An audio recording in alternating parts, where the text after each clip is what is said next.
Good morning विद्यार्थी मित्रों। धोरण 8 विषय हिंदी प्रकरण 6 भरत। अगले वीडियो में हमने अभ्यास के बारे में जाना। आज हम स्वाध्याय के बारे में जानेंगे। तो आप अपनी नोट में अभ्यास लिखने के बाद तो फिर स्वाध्याय अच्छी तरह लिख लेना। तो प्रश्न 1 है, प्रश्नों के उत्तर लिखिए। ऋषियों ने बालक का नाम सर्वदमन क्यों रखा है? तो क्योंकि बालक वन के पशुओं के बच्चों के साथ निडर होकर खेलता है। उसके इसी साहसी और निर्भीक स्वभाव के कारण ऋषियों ने उसका नाम सर्वदमन रखा है। प्रश्न 2 है, दुष्यंत बालक के प्रति क्यों आकृष्ट हो रहे हैं? तो बालक स्वस्थ, सुंदर, निर्भीक तथा हठीला था। उसकी इन्हीं विशेषताओं पर मुग्ध होकर दुष्यंत उसके प्रति आकृष्ट हो रहे हैं।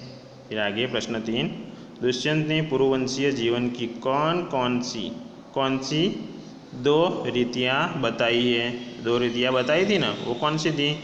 तो पहली रीतियाँ है कि वे वृद्धावस्था में जब वृद्ध होते हैं तो वे महलों में रहकर पृथ्वी की रक्षा और पालन करते हैं।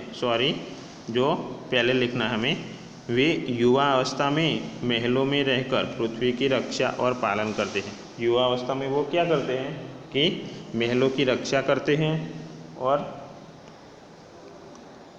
पृथ्वी की रक्षा का पालन करते हैं। अब दूसरा है रीतिया में, वृद्धावस्था में वे तपस्वियों के आश्रम में वृक्षों के नीचे कुटी यानी झोपड़ी बनाकर रहते हैं। जब वृद्ध हो जाते हैं तब वो तपस्वियों के साथ आश्रम में वृक्षों के नीचे कुटी बनाकर रहते हैं।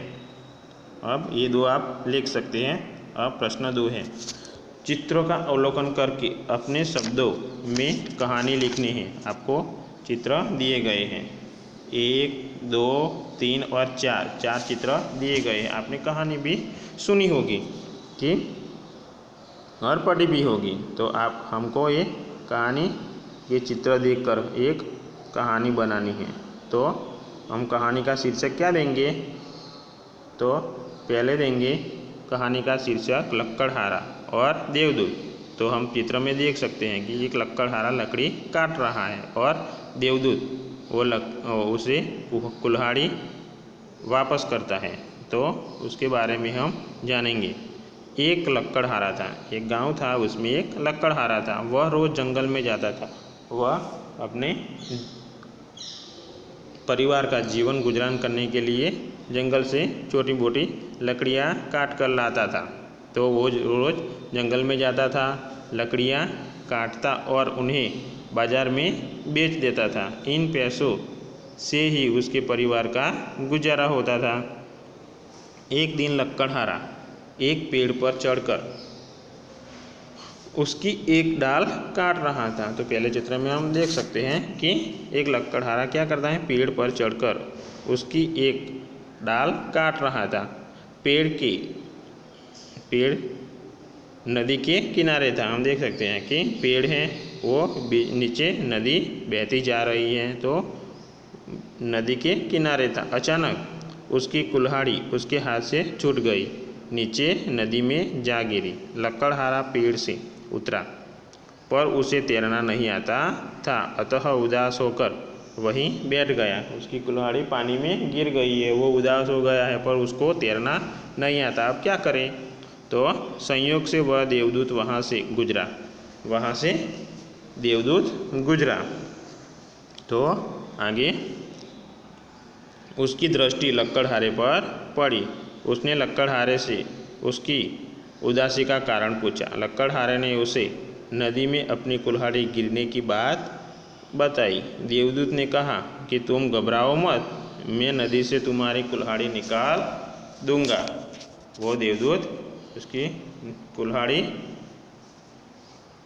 निकालने के लिए जाता है। देवदूत ने पहले एक सोने की कुल्हाड़ी निकाली और पूछा कि क्या यह तुम्हारी कुल्हाड़ी है? तो पहले देवदूत ने सोने की कुल्हाड़ी निकाली और कहा कि ये तुम्हारी है। तो लक्कड़हारे ने कहा कि नहीं, यह मेरी कुल्हाड़ी नहीं है।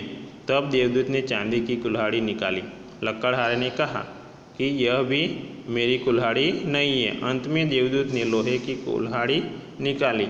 उसे देखकर लकड़हारा खुशी से चिल्ला उठा, हाँ यही मेरी कुल्हाड़ी है। वो कहता है कि हाँ यही मेरी कुल्हाड़ी है।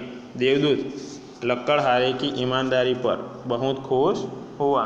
देवदूत लकड़हारे की ईमानदारी पर खुश हुआ। उसने सोने और चांदी की कुल्हाड़ी भी लकड़हारे को इनाम के रूप में दे दी।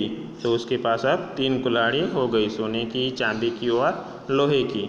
तो हमें लोभ नहीं करना चाहिए, हमारी जो वस्तु है वो हमें लेनी चाहिए। तो विद्यार्थी मित्रों, स्वाध्याय में आप इतना अच्छी तरह लिख लेना। अब भाषा सज्जता में है, तो अगली वीडियो में हम जानेंगे। अस्तु।